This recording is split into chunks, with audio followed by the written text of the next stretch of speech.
Yeah, so we have another ongoing study as well where we're looking at the link between Alzheimer's, so risk for Alzheimer's disease, and also how different people age in the population as well.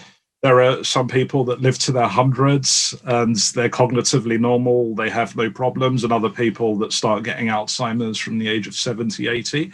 So now what we're doing in collaboration again with Valentina Scott Price at the Cardiff DRI is to look at GWAS studies that look at variation associated with longevity. So basically looking at people that live a long time and people that have a shorter lifespan to see what variation there is and how that affects the co-expression networks that we've identified in different brain cells.